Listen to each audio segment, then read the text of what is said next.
All right, welcome everybody to Southwest Ohio GiveCamp 2013.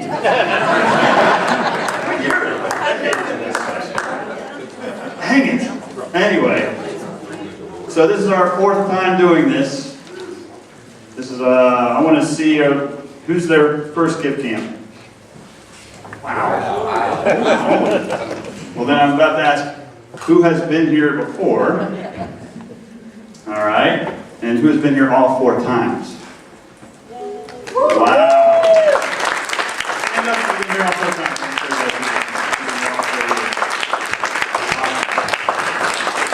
We want to get your picture tomorrow. We're going to get a picture of the four-timers, all right? So, that's awesome. Well, thanks for coming. It's going to be a huge weekend. We really appreciate all your help coming out here and giving to these awesome charities.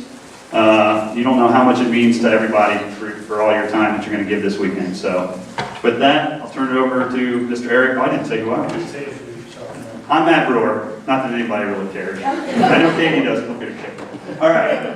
This is Eric Schwartz. He's the leads of the charities. In charity setup. So. All right. We'll go through the committee. That was Matt Brewer. Depending on what time you got here, Ryan Cromwell was out at the registration table with two little kids. That was Ryan. Kelly Dolan hasn't made it here yet. Michael Kruger's back over there in the corner. Peggy is over there in the corner. Mike is taking pictures over here. I'm Eric Schwartz, and this is Andrew Swirl. So if you have any problems from the issue or over the weekend, find one of us, and we'll do the best we can to resolve it. So the most important part of how we get here, how we can do all this, are all these organizations up here. This is the group of sponsors that donates the money, that lets us pay for the facility, provides all the food for the weekend, provides your shirts and your cups and our shirts, and everything we need to do is all done because we have no sponsorship to do it. So let's give these people a round of applause.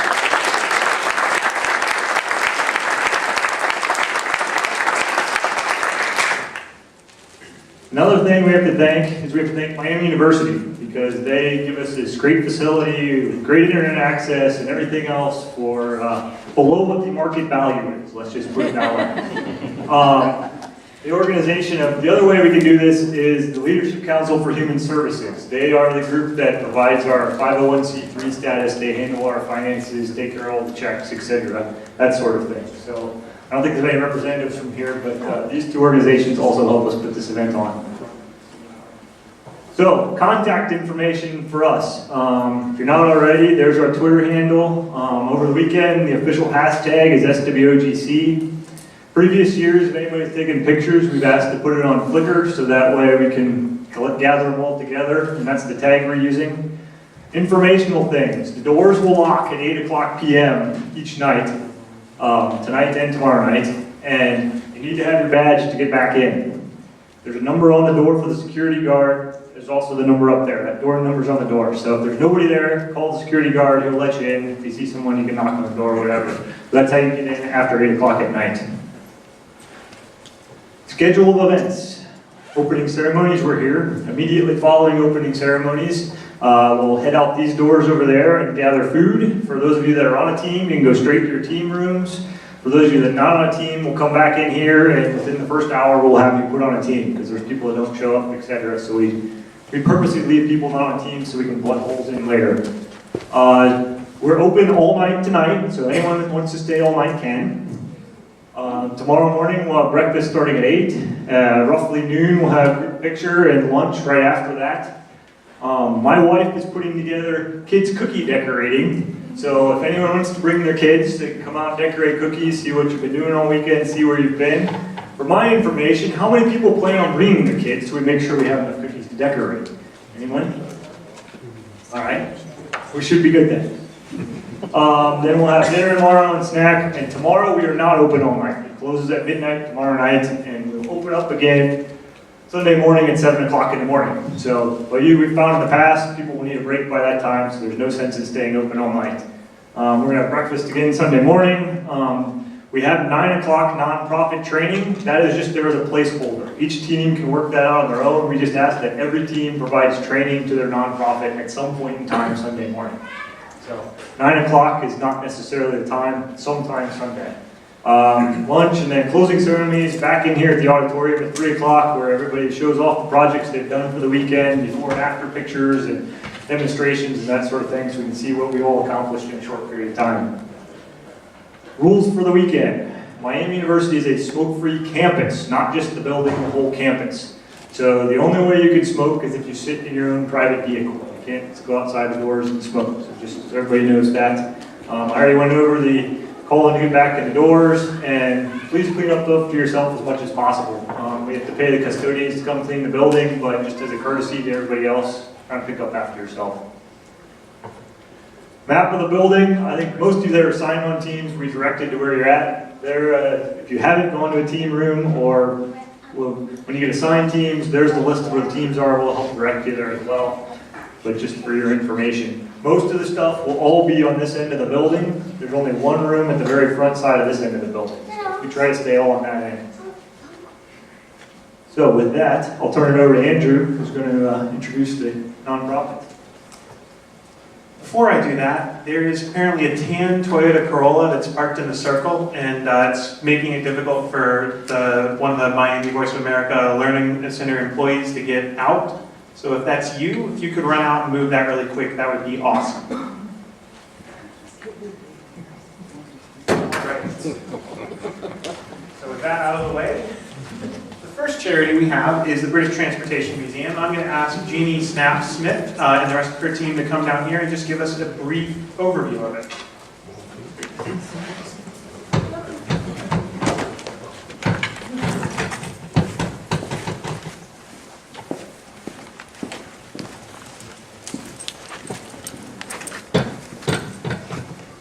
Well, first I want to thank all these fine folks for putting on such a wonderful event, and when you said you don't know how much it means a lot. I think I'm going to let Pete or Dick, one of the fellows, talk. Yeah, thanks also for having us. We're counting on this to really move our whole effort quite a bit forward.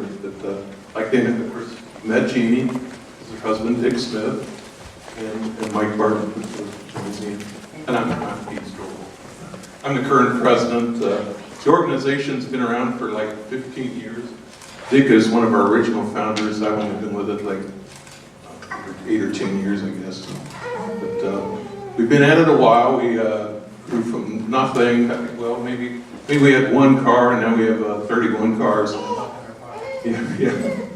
Slowly getting some money. We're getting ready to do a big capital campaign to have a building. Right now we're in 2 loaned facilities. We need to turn it all together so we can really do our mission of education and preservation. So that's where we're headed. And a big part of that will be having a very effective website. That's what we're hoping GiveCamp will help us with. That, and we have a bi-monthly newsletter. We'd like to have more of a weekly or bi-weekly e-newsletter, so to help us market ourselves. That's another project that we're going to task GiveCamp with. So thanks for having us, and we're going to have a great weekend.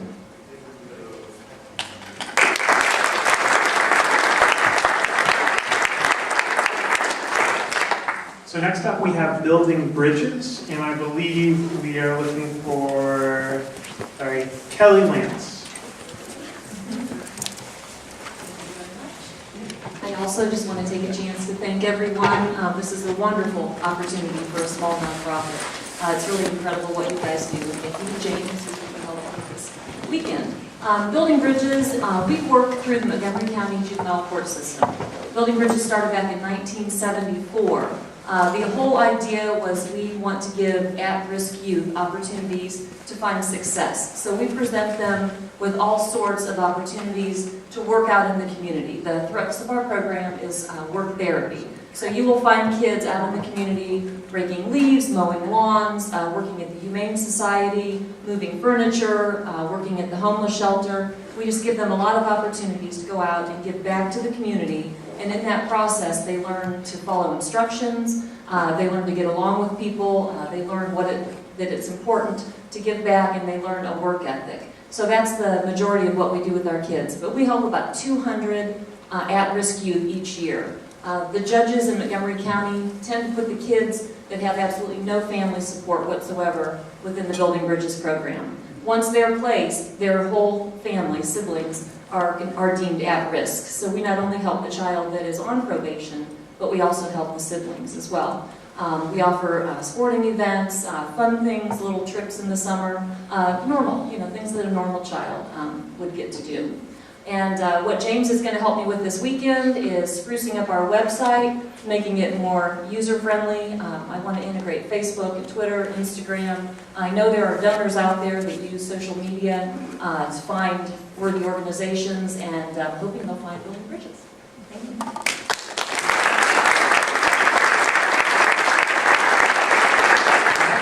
We have a veteran of the organization coming back again, so if Nate Harrell will come down here and talk about Camp Joy.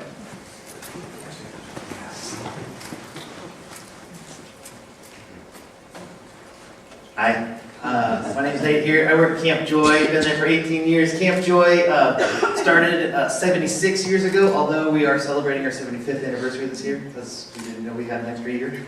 Kind of fun, we were doing some research. And, 76 years ago, there was a flood in Cincinnati, and the recreation center got destroyed, and so inner city kids need a place to go and do something. So Camp Joy got started.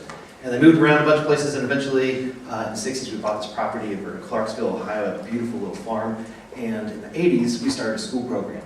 And I now run the school program, and that's where I work with 50 client schools from Toledo down to Lexington. And they come out to Joy for outdoor education, some traditional natural history, cultural history, and adventure programming. 3 years ago, I got to get connected with you guys, and we made the Fossolator. And it was a wonderful dichotomous key app that we have kids go into the creek, and they get to then use a scientific method to decipher what they're looking at. And the best part about it is that that app is now free, and the kids that learn that information get to go home, and then they get to be the teachers for their parents, because they can download that app and teach them. And it's just amazing, the continual learning that happens because of that app. So we're back again, and we realize that there's a need for winter tree education, and we're really, really jazzed about that opportunity. So,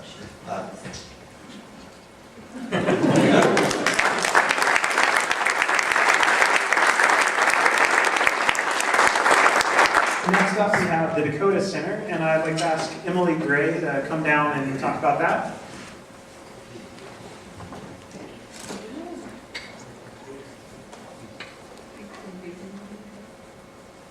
Hi, I am so happy to be back again this year. We kind of snuck in last year at the last minute, and we got this beautiful website, which is such an improvement over our old, horrible old website. And this was great that it happened so quickly for us. This year we're looking for something more dynamic, more social media integration, something that is easier to update, that I don't have to update by myself, that I can teach other people how to do. And a little bit about the Dakota Center. We started in 1965. We serve the West Dayton population.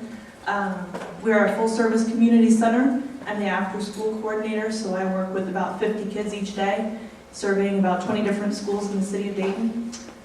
We also have a seniors club and a lot of other things going on. I'm happy to see Building Bridges out. We'd love to have them out for our Valentine's Day party every spring. I'm just looking forward to it. This is such a blast.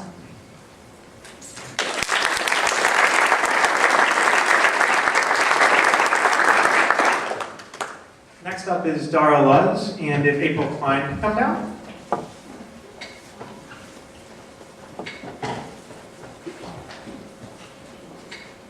Thank you. Hi, I'm April, and this is Devin. And we started Dara Luz Network about 10 years ago now. And the reason that we started it is that we realized that pregnant women and new moms were getting a lot of information that was very biased and sort of one-sided, and we wanted to try to rectify that. So we started an organization that was built on the philosophy of all of the information, you make your choices, and we will support you no matter what they are, which was pretty radical at the time. It's becoming less radical now, but we were there first, just for the record. So what we're looking for this weekend, and I have to give a shout out to Gary Tempest for telling us about you guys. I had no idea that you all did this. This is not going to get choked up.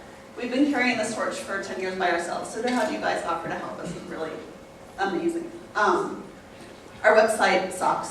There's just really no way around it. It looks like some bizarre, like, hospital website. Yeah. And it's so far from what we are and what we do and what we promote that it makes me want to throw up every time I look at it. So when you said that we're going to have the before and afters on Sunday, I'm like, I want to be here just to see and revel in it. So that's it. Thank you so much.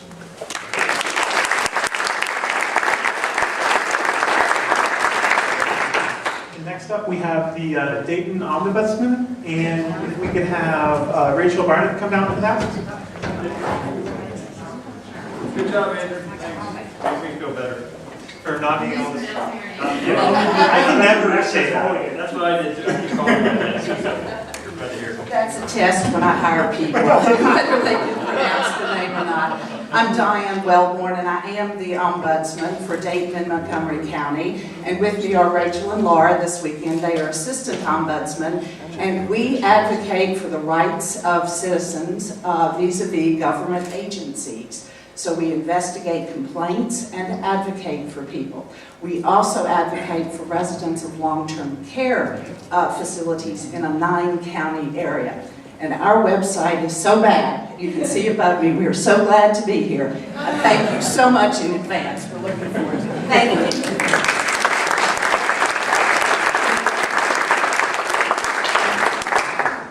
Next up, we have the Family Nurturing Center. So if Tracy Fuchs could come down.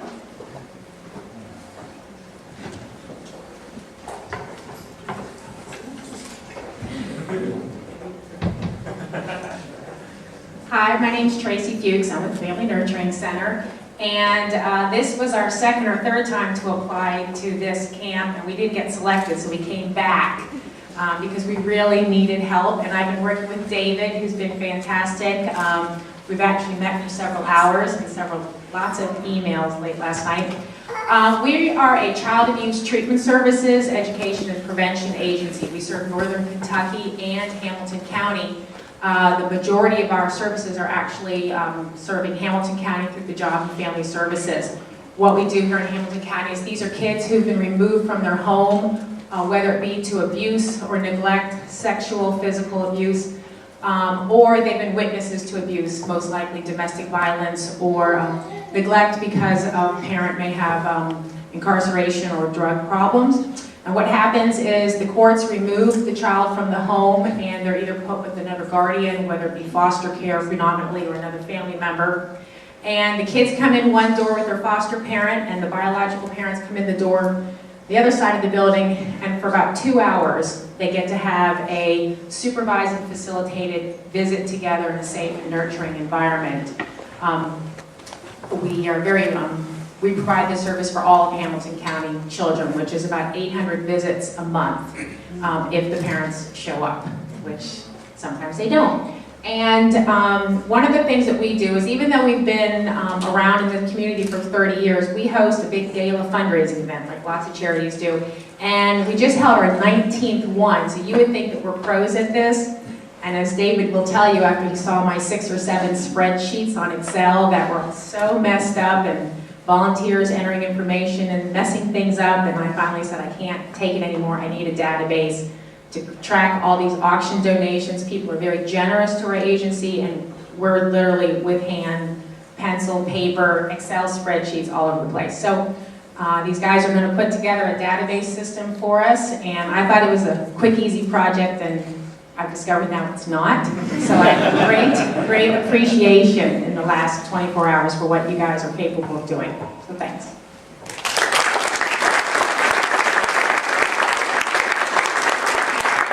Next up, we have the Franciscans for the Poor, and if Marcy Peebles will come down for that.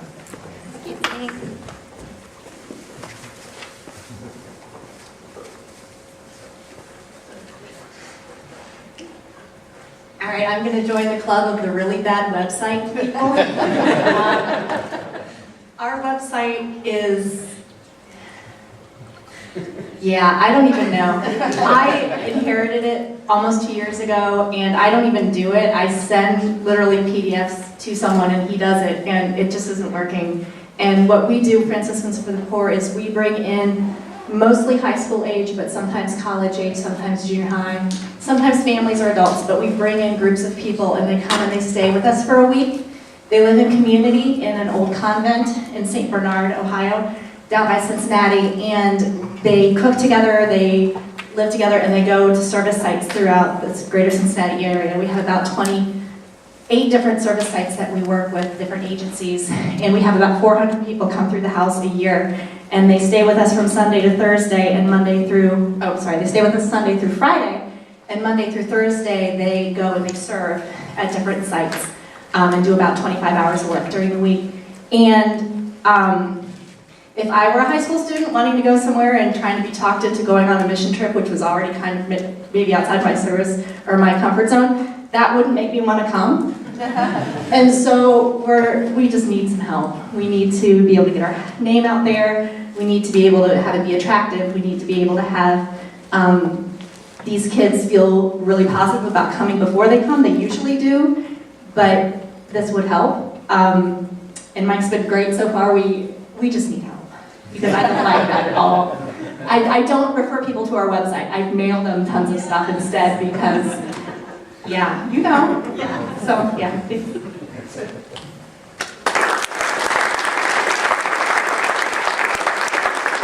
Next up, we have Night for the Fight with Marla St. Martin.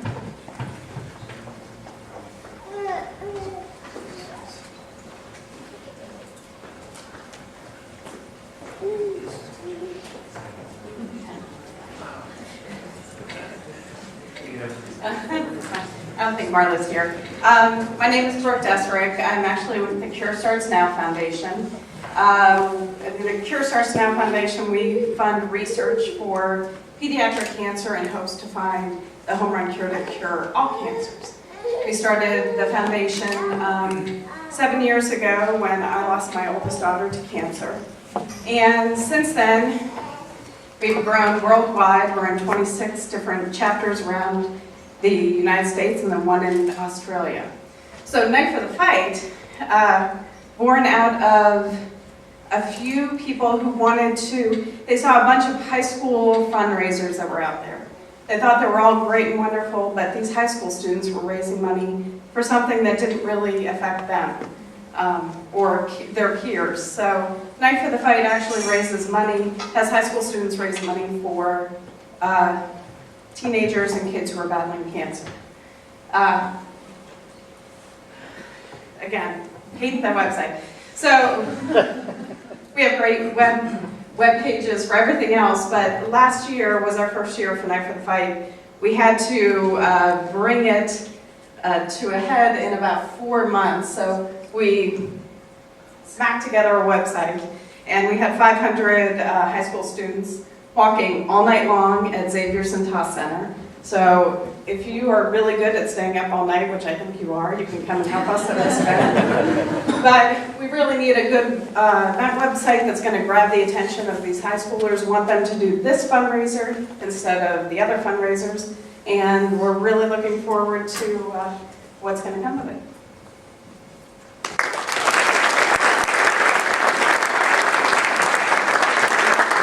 Next up is Price Hill Will with Kim Smith and Pamela Taylor.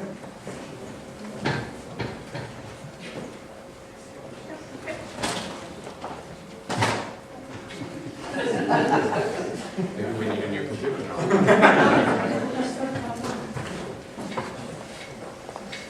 Good evening, I'm Ken Smith, I'm the Executive Director of Price Hill Will. We are a comprehensive community development corporation, and I'm guessing some of you don't know what that means, but I'm sure you've all heard of a community development corporation. There's one in Cincinnati called Cincinnati Center City Development Corporation, or 3CDC. We don't have their budget, which is why we're here tonight. We're hoping that you can help us update our websites, plural, and to make them more usable for the staff, so we can update them and can quit pulling our hair out, so what happened to me. But we work in Priceville, which is on the west side of Cincinnati. We have about up to 35,000 residents in our community, which really represents about a tenth of the population of the city of Cincinnati. So we have a big challenge. The community's seen a lot of change over the last 20 or 30 years, and we're working very hard to revitalize that area through housing, economic development, and community engagement. We believe that it's more than just rehabbing the buildings and attracting a few businesses to the neighborhood. We're very committed to community engagement. We do everything from street festivals to youth summer photography programs. We have a youth orchestra, which is one of the best things I've ever been involved in. So we're fairly comprehensive in our website. I won't complain about it too much since Pam has been doing it, so I'll just give that to her. I inherited it 6 months ago. I said, oh, we've got to change this. We actually have 5 websites listed on 4 servers with 5 different logins and 4 or 5 different content management systems. So we're going to be streamlining and simplifying. So again, thank you very much, and I'm very glad that it can be streamlined because I don't know how any of it works. So thank you.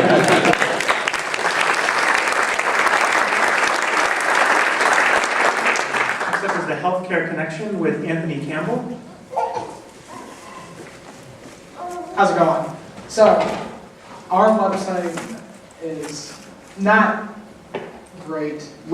Our main problem was we can't edit it.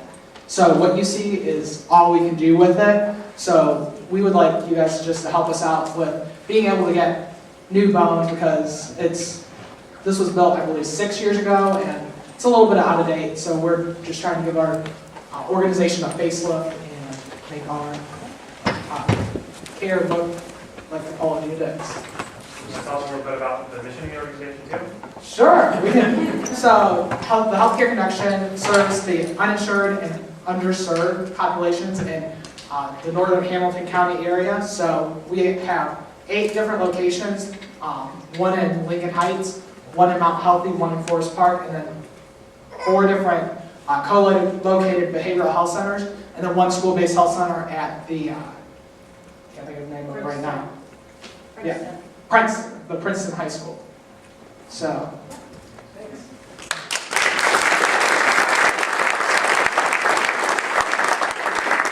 And then last but not least, we have Right D Flyer, and that's Timothy Gaffney.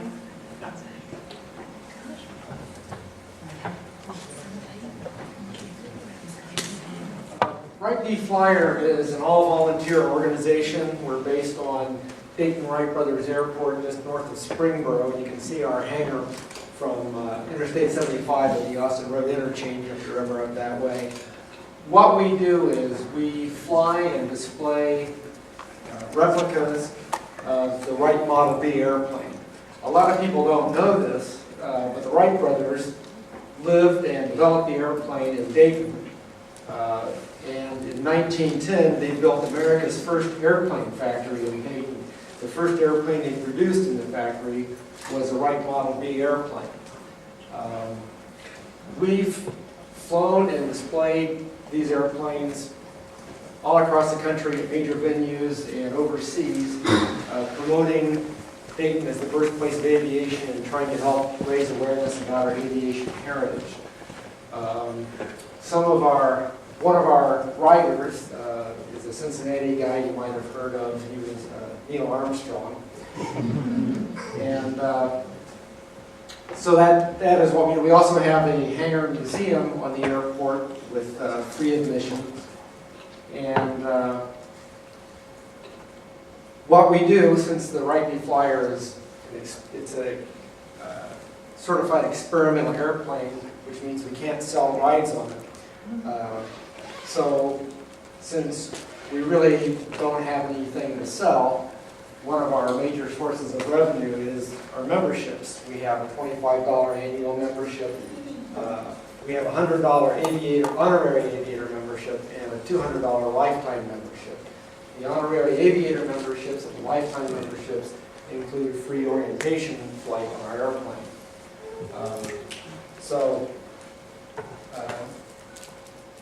I guess we're the only project here that is not a website. Our website's not that great, but we got bigger problems. Since we depend so much on membership, it's really important to be able to maintain communications with our members and track our members, and we don't do a very good job with this. As I said, we're all volunteers, and our volunteers include physicists, aeronautical engineers, retired generals, aircraft mechanics, but we really suck at internet technology. If it doesn't have nuts, bolts, and safety wire, we don't know what to do. So our project here this weekend is to develop a better membership database. What we've been working with is a very old Excel spreadsheet. We really need to be able to have better communications with our members and track our membership dues and things like that. So that's why we're here.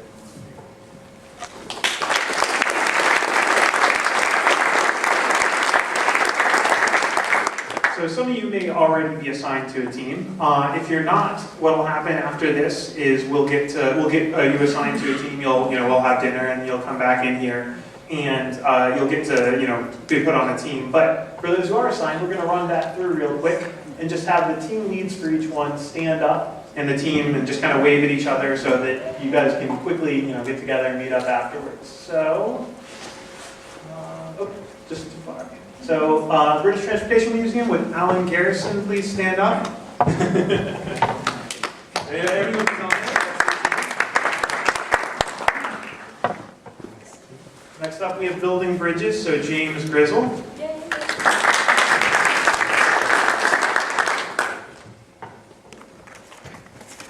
We have Camp Joy, Brian Talentio.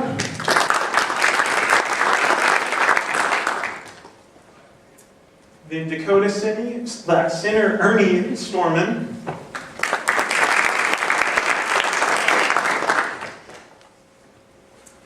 For Darluz, Gary Tempest.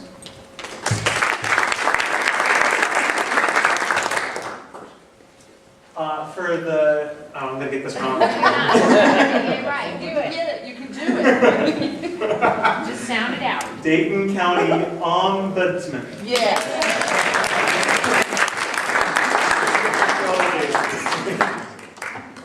And then for Family Nurturing Center, David Delella. For Franciscans for the Poor, Mike Mannix. For Night for the Fight, Jason Rogan. For Price Hill Will, Chase Cather.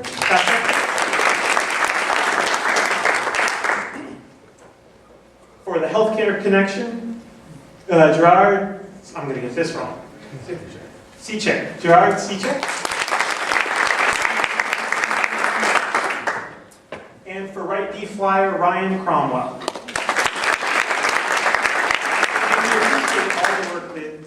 All of you have done coming here and volunteering, but I just want to call out that these guys have gone the extra mile. They called the charity, met with them, started talking about requirements and technology, at least a week ago, and sometimes more in some cases, which means that, everybody here can hit the ground running because they've done all that lead work. So big round of applause for everybody.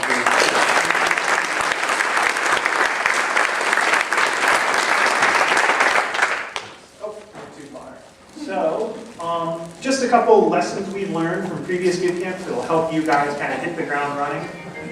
First big one, what happens at GiveCamp stays at GiveCamp. You're not obligated to help afterwards. You can if you want to, but we don't want this to become something that, it requires ongoing support. And the flip side of that is, make sure that what you build and what's done is really done, and you can ship it and deliver something to the charity that they can run with.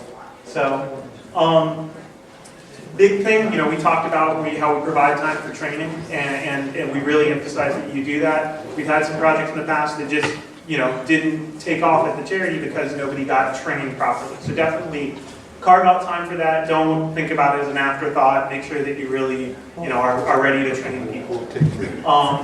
Deploy early and often. It's the Agile Manifesto, right? You don't want to wait until the last minute. You need to constantly be iterating, constantly be testing and making sure that you're building, short iterations of done. So definitely keep that kind of agile process in mind. And then check with other teams during downtime. There's a lot of talent in here, and sometimes the person that you need is not going to be on your team, but they are in the building. And we have a lot of mechanisms that help out with that.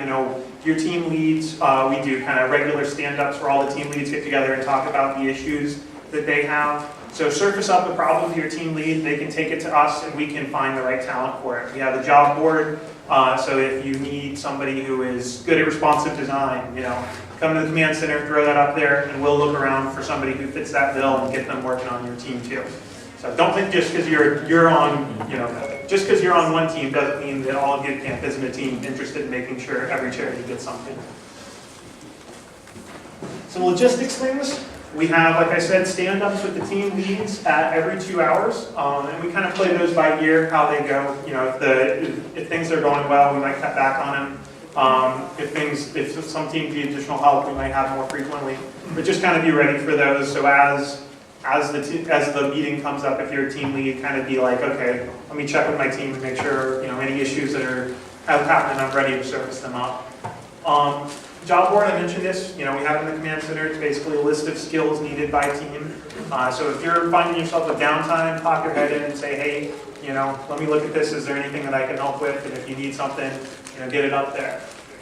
Call me list. This is another thing that we have up on the whiteboard. Basically, if you have some certain specific skills, design, responsive, PHP, whatever, and you're leaving, and you're okay with somebody calling you if they have a question, put your name and phone number up there, and that way we know if we can reach out to you and kind of get some help on something that you might be an expert in. We already mentioned this already, but just to emphasize it again, we're closed Saturday night and we reopen Saturday night at midnight, and we reopen at 7 a.m. and that's just because most of the time we haven't had anybody who wanted to stay Saturday night. Everybody's pretty beat and needs a fresh start before the last kind of push on Sunday. So, you can still work on it, but you can't, you don't have to go home, but you can't stay here.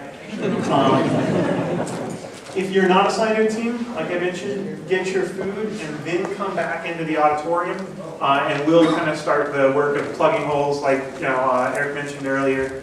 Not everybody shows up. Sometimes we have holes on teams, and we like to keep some folks in reserve to kind of handle that situation. And then finally, if you have any special dietary needs for the weekend, just let us know. We'll make sure to accommodate you. So just look for folks in the blue polos. We're all organizers, and we can kind of help out with that. So here are the team assignments, and if you don't already know them already, basically right after we're done here, you can go to that room, grab your food, and go to that room. I go through these not too fast. And we have one last thing, just to get everybody pumped up. We have a quick little inspirational video.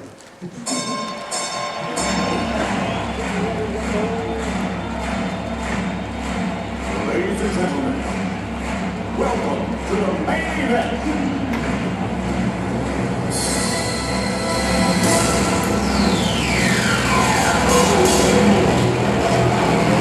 Let's get ready to rumble!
Is the food here yet, guys? Yep, you're good. Okay, so dinner is outside, the back door, so just go out there, grab your food, and if you're not on the team, come back here. If you are, go to your team room.